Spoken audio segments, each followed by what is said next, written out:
तुम किसी से क्या डरोगे? देखे कैसा धुआं धुआं सा इनका चेहरा। तो इस किस्म की हरकतें करते फिरते। नसीम का शौहर उसे और उसकी बच्ची को लेने के लिए आता है, लेकिन नसीम के टेंट्रम्स ही ख़त्म नहीं होते और कहती है कि मेरा भी मूड नहीं है जाने का। लेकिन अब उसे भी सुर लग चुकी है इस घर में, क्योंकि सुबह से शाम तक नसीम को ही सारे घर के काम करने पड़ते हैं, क्योंकि मैडम शमीम तो चली जाती हैं अपनी क्लिनिक और दूसरी जानिब कशफ भी चली जाती है अपने कॉलेज। तो सारे घर की जिम्मेदारी अब नसीम के कंधों पर है और नसीम कहती है कि अपने घर में चलो, वहाँ पर मेरी सास तो सारे घर के काम कर देती थी, यहाँ पर तो खुद करने पड़ते हैं सारे घर के काम सुबह से शाम तक, तो इससे अच्छा तो मैं वहीं पर ही थी। और इसीलिए जब उसका बाप कहेगा कि सामान पैक करो और अपने शौहर के साथ चली जाओ, तो वो फ़ौरन से सामान पैक करेगी और चली जाएगी अपने शौहर के पास। और वहाँ पर भी हमेशा अपनी सास को नाकुचनी छुपाती रहती है और फिर वहाँ पर जाकर वही ड्रामे करेगी, कोई काम घर का नहीं करेगी, ऊपर से अपनी सास को हर वक्त तंग भी कहती रहती है, उसके लिए ना खाना बचाती है और ना ही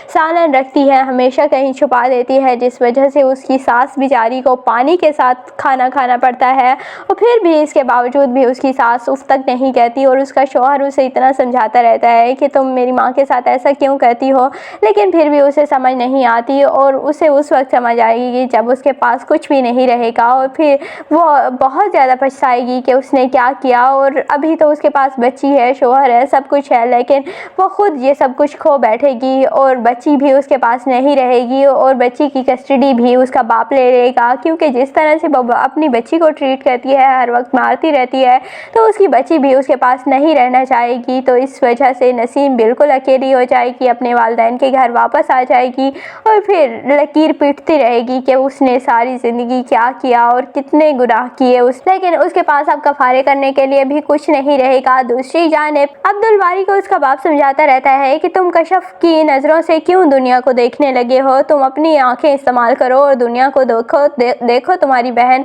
गलत नहीं कह रही और शमीम के साथ कशफ का रवैया बहुत गलत है और तुम उसे समझाओ। तो अब्दुल बारी कहता है कि कशफ की कोई गलती नहीं है और कशफ भी आपा से ऐसे खामखा तो नहीं उलझती, आपा का कसूर होता है तभी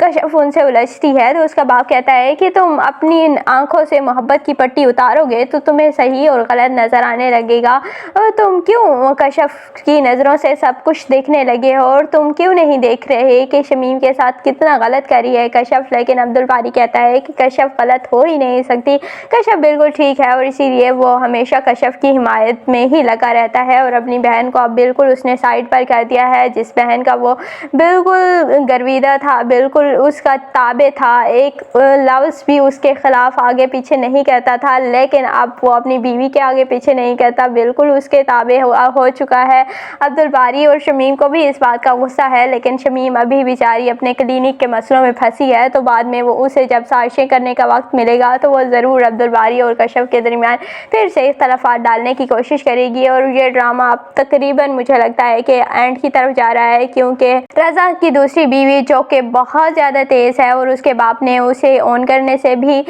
मना कर दिया है और उसे अपने घर से भी निकाल रहा है। तो रज़ा अपनी माँ के पास आता है और कहता है कि मैं इस हालत में अपनी बीवी को कहाँ लेकर जाऊँ, तो उसकी माँ फिर एक्सेप्ट कर लेगी। वैसे ही वो खुश थी कि उसके बेटे ने दूसरी शादी कर ली और पहले वो अपनी पहली बहू से बहुत नाखुश थी कि वो इस तरह से उस तरह से, लेकिन जब उसकी दूसरी बहू आएगी और उसकी चाल चलन देखेगी तो फिर वो तौबा करेगी और कहेगी कि पहले वाली बहुत अच्छी थी, वही अब दोबारा आ जाए सायरा तो बहुत मज़ा आ जाएगा। लेकिन सायरा अब नहीं आएगी और ये लड़की बहुत मुश्किल से इन लोगों की जान छोड़ेगी और बहुत ले दे कर इससे जान छुड़वानी पड़ेगी, क्योंकि ये लालच के लिए ही इस घर में आई है और ये अपनी पूरी लालच किए बगैर तो जाएगी नहीं। काफ़ी सारी चीज़ें अपने नाम पर करवाने के बाद वो रज़ा को छोड़कर चली जाएगी और फिर सायरा से माफ़िया मांगेगा रज़ा और फिर सायरा वापस आ जाएगी। दूसरी जानिब अब्दुल बारी और कशफ के दरमियान मुझे लगता है कि वो लड़का दोबारा से आ जाएगा जो कि शुरू के एक साथ में दिखाया गया था, जिससे